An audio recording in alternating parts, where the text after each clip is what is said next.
रानी, देख राजा ये मटकी एक फटकी में तोड़ता है।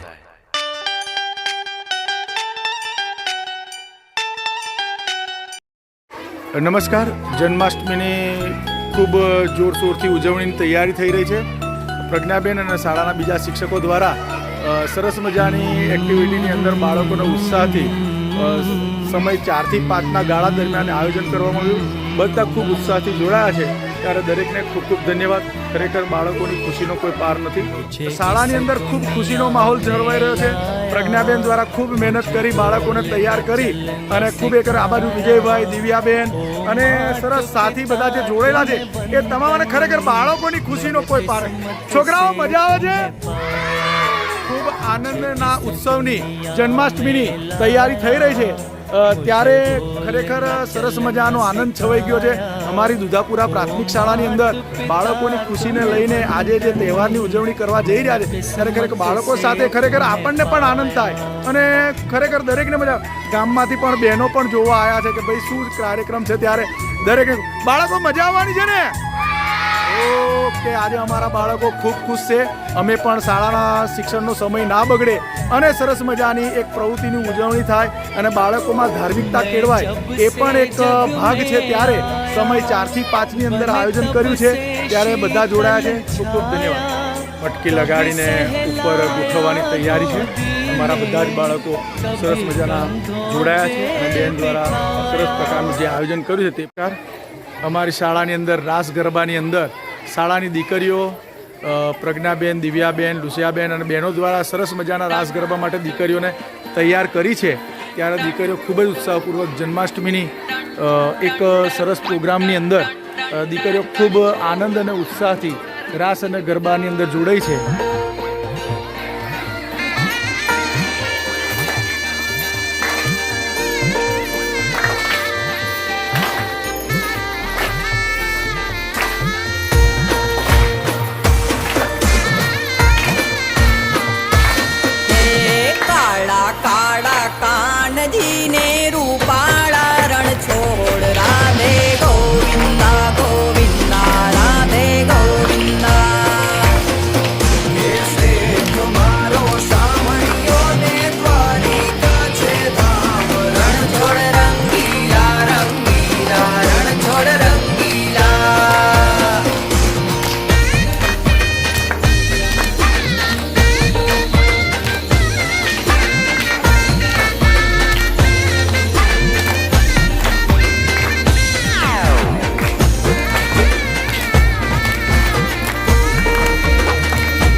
ગરબાનું આયોજન કર્યું, જેની અંદર ખૂબ સરસ માહોલ જામ્યો છે.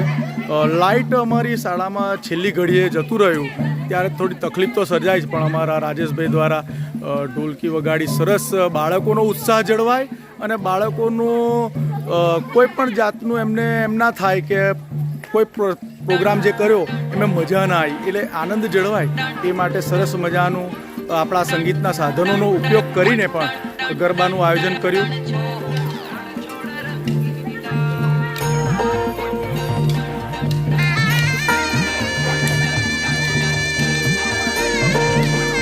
અમારા રાસ અને ગરબા જામ્યા છે.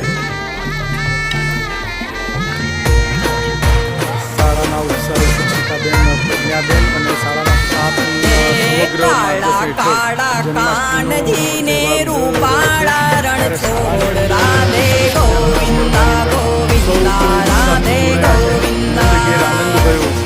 કનૈયા લાલ સરસ મજાનો રાસ અને ગરબા જામ્યા છે.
શિક્ષક શ્રી રાજેશભાઈ દ્વારા જન્માષ્ટમીના આ પર્વ વિશે બાળકોને સરસ મજાનું જ્ઞાન આપવામાં આવ્યું.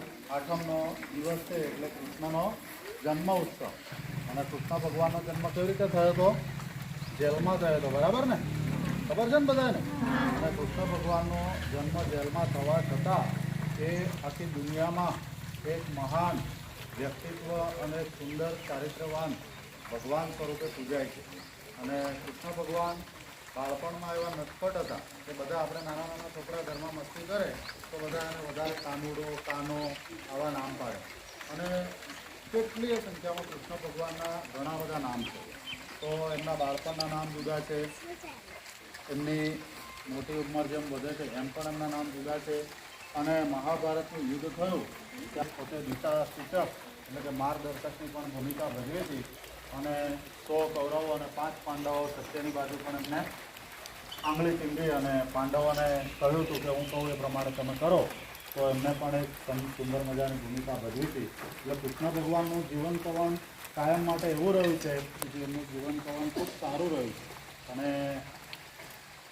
જ્યારે વનની અંદર ગોપીઓને પણ હેરાન કરતા ત્યારે ગોપીઓ કોને ફરિયાદ કરવા જાય? માતા યશોદાને કહેવા જાય ને કે આ કાનુડો મને પજવે છે. અને કાનુડાના તો કેટલાય અસંખ્ય ભજનો, ગીતો, ધૂન,